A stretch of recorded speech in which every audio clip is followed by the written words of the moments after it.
थोड़ा सा एक बैलेंस शीट बना के दिखाता हूँ। आपको नहीं बनाना है, आपको सिर्फ देखना है, लुत्फ उठाना है आपको।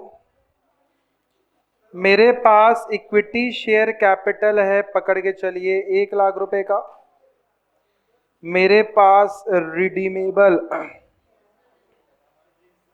प्रेफरेंस शेयर कैपिटल है, पकड़ के चलिए 50,000 रुपए का। और बड़े मजे की बात है, ये पूरा का पूरा पैसा प्रॉपर्टी प्लांट एंड इक्विपमेंट में लगा हुआ है, 1.5 लाख रुपए का। बताइए क्या मेरा बैलेंस शीट मैच कर रहा है? यस। अब वक्त आ गया है, मुझे अपने प्रेफरेंस को रिडीम करना है। सारे बच्चे यहां ध्यान देंगे, दिस इज वेरी इंपॉर्टेंट। बोलना बड़ा आसान है कि रिडीम कर लो, एंट्री मारना तो उससे भी आसान है, to bank. Now the point is, क्या औकात है रिडीम करने का? अब आप सोचो, जब हमारे पास औकात ही नहीं है रिडीम करने का, तो हम इस बेचारे प्रेफरेंस वालों को पैसा कैसे देंगे? देखो, पैसा देने के लिए क्या एंट्री होनी चाहिए? Preference share capital debit to bank. मतलब हमें कायदे से क्या करना है पता है? हमें कायदे से प्रेफरेंस वालों को 50,000 से कम करना है, और बैंक में अगर पैसा होता तो बैंक के पैसे को 50,000 से कम कर देते, तो ये हमारा हो जाता जीरो और बैंक भी पेमेंट हो जाता। लेकिन सबसे बड़ा टास्क क्या है कि हमारे पास पैसे ही नहीं है। अब पैसे ही अगर नहीं है तो फिर क्या करना चाहिए? तो हमारे पास दो ऑप्शन है। पहला ऑप्शन आप जो बोल रहे हो, सर एसेट बेच दो, या फिर दूसरा, तो कहीं और से कहां, क्या इशू करेंगे? यस, या फिर हम डिबेंचर्स या इक्विटी शेयर्स इसको इशू करेंगे। अब पैसे मुझे चाहिए तो मैंने क्या किया, 50,000 रुपए से इक्विटी बढ़ा दिया, इशू कर दिया, तो मेरे पास 50,000 रुपए कैश आ गया। अब फिर मैंने क्या किया, इसको पे ऑफ कर दिया, तब मेरा बैलेंस शीट क्या हो गया, मैच। मतलब पैसे अरेंज करने का दो सूत्र है, तो टू सोर्स है। सबसे पहला सोर्स है अपना खुद का इक्विटी शेयर इशू करना। सेकंड सोर्स है, अगर आपके पास पुराना कोई प्रॉफिट है, अगर आपके पास पुराना कोई पैसा है, उससे पेमेंट कर देना। आ रही बात समझ में? मतलब आपके पेमेंट करने के कितने सोर्स हैं? Two source. Number one, by raising equity shares. Number two, by own fund, खुद के फंड से। एसेट्स बेचना अच्छा नहीं लगता, ऐसा बोलना अच्छा नहीं लगता, ओन फंड बोल दो ना। अब ओन फंड मतलब कहां से आ रहा है? एसेट बेच के ही आ रहा है। तो कहीं सब भी आए, लेकिन अपने को ओन फंड से क्या करना है, पेमेंट। दो सोर्स हो गए ना? हाँ हाँ, वो मैं दिखाया नहीं हूं एसेट बेच के, बट एक और सोर्स होता है। एग्जाम्पल, एक केस फ्रेम कर रहा हूं, ध्यान से सुनना। अरे बहुत गहरी बात है यार, बहुत गहरी बात है।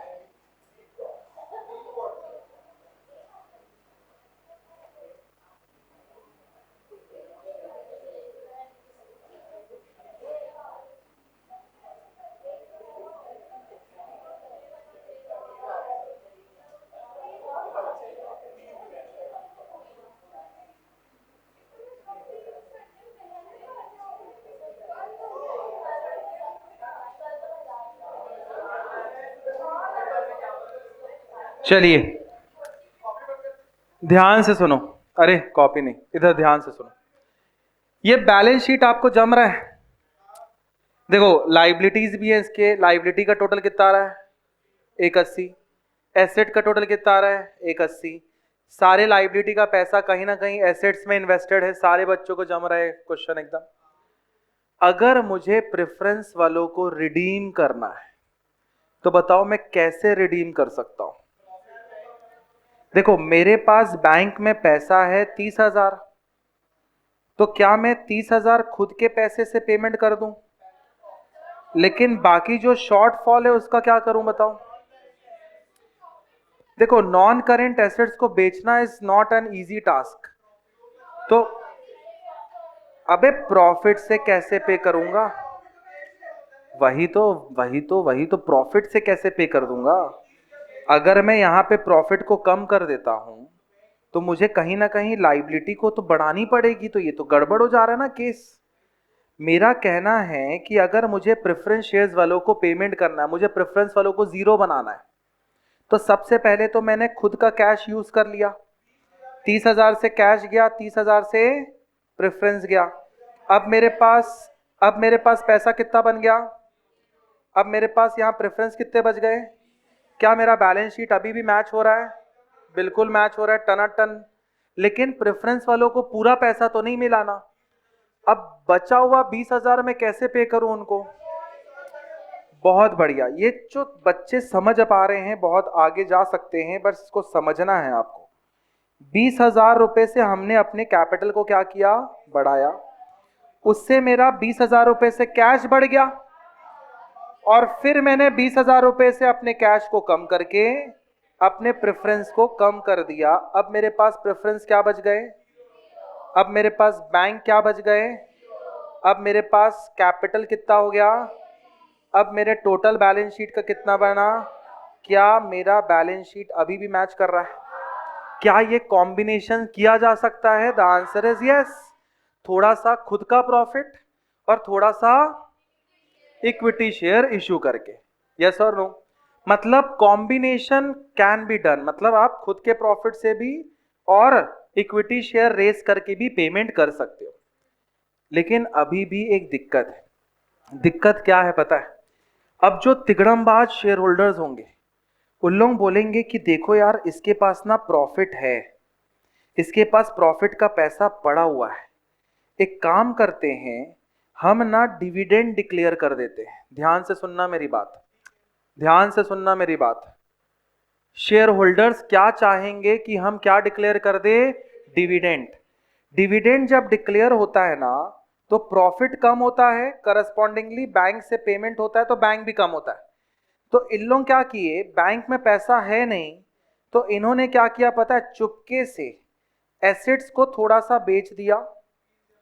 एसेट्स को बेचने के बाद हमारे पास बैंक में बैलेंस बढ़ गया। कितने से बैलेंस बढ़ गया बताओ? 30,000 से बैलेंस बढ़ गया, दिख रहा है ना ये पेन? फिर इसने क्या किया, प्रॉफिट को 30,000 से कम करके और बैंक को भी 30,000 से कम करके इन्होंने डिविडेंड डिस्ट्रीब्यूट कर दिया। क्या डिस्ट्रीब्यूट कर दिया? डिविडेंड। क्या ये मेरे कंपनी के फाइनेंशियल हेल्थ के लिए ठीक है कि गलत है? भाई अभी अभी जस्ट मैंने प्रेफरेंस वालों को पेमेंट किया है, अभी अभी जस्ट मेरे बिजनेस से कैश का आउटफ्लो हुआ है, वैसे ही मेरे बिजनेस का कैश का डामाडोल चल रहा है। अब अलग से इक्विटी वाले क्या कर रहे हैं? एसेट्स को भी बेच दे रहे हैं, और एसेट्स को बेचने के बाद क्या कर दे रहे हैं? अपने आप को डिविडेंड भी बांट ले रहे हैं। तो यार ये तो गलत हो रहा है ना। अभी तो मेरा जस्ट फाइनेंशियल लॉस हुआ, मेरा जस्ट अभी कैश लॉस हुआ है। अभी जस्ट मैंने प्रेफरेंस वालों को 50,000 रुपए जैसे तैसे जुगाड़ करके दिया, और इक्विटी वाले क्या किए? खुद का एसेट, खुद की संपत्ति को बेच के और अपने आप को डिविडेंड देने में चल दिए। इससे तो अपना फाइनेंशियल स्ट्रेंथ, हमारा कैश स्ट्रेंथ बिजनेस का क्या होगा? डामाडोल हो जाएगा। तो मैं इसे कैसे रिस्ट्रिक्ट करूं? मैं चाहता हूं कि इक्विटी वाले डिविडेंड नहीं बांट सके, मैं चाहता हूं कि डिविडेंड ना डिस्ट्रीब्यूट हो सके। आप बोल रहे हो जिस साल प्रेफरेंस शेयर का डिस्ट्रीब्यूशन हो रहा है उस साल डिविडेंड दो ही मत, ऐसा कर देंगे तो ये भी गलत है। क्योंकि अगर मान लो प्रॉफिट सच में ज्यादा होता, यहां 1,30,000 का प्रॉफिट होता तो दे सकते थे। तो जिस साल प्रेफरेंस का रिडेम्पशन हो रहा है उस साल डिविडेंड को रिस्ट्रिक्ट कर देना, इट इज रॉन्ग। ये सॉल्यूशन नहीं है। आप समझो, ये जो डिविडेंड बांट रहे हैं, तो डिविडेंड की दो एंट्री क्या होती है बताओ? एक तो प्रॉफिट कम होता है, और दूसरा बैंक से पेमेंट होता है तो बैंक कम होता है। डिविडेंड बांटने का दो इफेक्ट होता है, profit will reduce and bank will reduce. कैसे रिस्ट्रिक्ट करें सोचो? प्रॉफिट मत दिखाओ, अच्छा बात है। क्या अगर मैं यहां प्रॉफिट को नहीं दिखाता, प्रॉफिट को जीरो कर देता, तो क्या वो डिविडेंड बांट पाते? तो वो डिविडेंड नहीं बांट पाते ना। इसलिए कानून में लिखा गया है जितना आप खुद का प्रॉफिट यूज करते हो ना, उतने का सीआरआर बना लिया करो। सीआरआर बना लिया करो मतलब 30,000 से अपने प्रॉफिट को कम कर दो और सीआरआर बना दो कितने का, 30,000। और एक बार सीआरआर बन गया और प्रॉफिट क्या हो गया, तो अब तो वो चाह के भी डिविडेंड डिस्ट्रीब्यूट नहीं कर सकते। मतलब सीआरआर क्यों बनाया जाता है? सीआरआर इसलिए बनाया जाता है क्योंकि उस साल एक्चुअल में बिजनेस का कैश लॉस हुआ है, उस साल बिजनेस में बहुत सारा कैश आउटफ्लो हुआ है, और अगर इक्विटी वाले खुद भी डिविडेंड ले जाएंगे तो यहाँ पे बिजनेस का डामाडोल, फाइनेंशियल लॉस हो सकता है और ज्यादा कैश नेगेटिव जा सकता है। तो उसको रोका कैसे जाए? तो उसका रोकने का एकमात्र तरीका है जितना उसने खुद के प्रॉफिट से रिडेम्पशन किया उतना इक्विवेलेंट अमाउंट का क्या बना लो, सीआरआर। सीआरआर कैसे बनता है? सीआरआर बनता है आउट ऑफ प्रॉफिट, वो प्रॉफिट जो डिविडेंड डिस्ट्रीब्यूट करने के काम आता है। अब ये सीआरआर बन गया, क्या ये सीआरआर को कम करके डिस्ट्रीब्यूट कर सकते डिविडेंड? सीआरआर का सिर्फ एक ही यूज है, पता है क्या? सोचो, सीआरआर का सिर्फ एक ही यूज है, वो है बोनस में कन्वर्ट होना। ये फ्यूचर में बोनस में कन्वर्ट हो सकते हैं, लेकिन इससे हम डिविडेंड डिस्ट्रीब्यूट नहीं कर सकते। यस।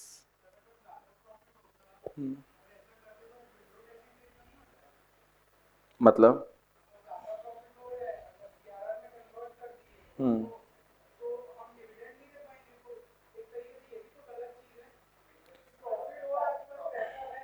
अबे तो मैं सिर्फ उतना ही प्रॉफिट का सीआरआर बना रहा हूं जितना मैंने खुद के फंड से रिडीम किया है। देखो, मैंने खुद के फंड से कितना रिडीम किया है, 30,000, तो सीआरआर सिर्फ 30,000 का बनेगा। मैंने इक्विटी से कितना रिडीम किया है, तो उसका सीआरआर नहीं बनाना है हमको। जितना खुद के पैसे से रिडीम कर रहा हूं ना, जितना खुद का पैसा जा रहा है, जितना खुद का प्रॉफिट यूज कर रहा हूं मैं, उतने का ही सीआरआर बनेगा। अगर मैं इक्विटी को रेस करके पेमेंट कर रहा हूं तो सीआरआर बनाने की जरूरत नहीं है, क्योंकि जब मैंने इक्विटी को रेस किया था ना, तब मैंने इक्विटी वालों को बता दिया था कि मैं ये पैसा क्यों रेस कर रहा हूं, क्योंकि मुझे प्रेफरेंस का रिडेम्पशन करना है। क्योंकि इक्विटी वालों से पैसा लेते टाइम आपको रीजन देना पड़ता है। जब जोमैटो वाले आज से 2 साल पहले जब आईपीओ लेके आए थे, उन्होंने रीजन दिया था कि आईपीओ क्यों लेके आ रहे, इस पैसे का क्या करेंगे। जब फिजिक्स वाला आईपीओ लेके आया तो उसने भी अपना रीजन दिया था कि ये क्यों आईपीओ लेके आ रहा है, इस पैसे का क्या करेगा। तो हर कोई जो इक्विटी रेस करता है उसको रीजन देना पड़ता है कि उस पैसे का वो क्या करेंगे। तो जब हमने इक्विटी रेस किया तो हमने इक्विटी वालों को वेल रीजन दे दिया था कि ये पैसा कहां जाने वाला है, प्रेफरेंस के रिडेम्पशन में। तो उनको तो पता है, उन्हीं का बिजनेस है और उनको पता है कि ये इक्विटी का पैसा कहां जाने वाला है, प्रेफरेंस के रिडेम्पशन में।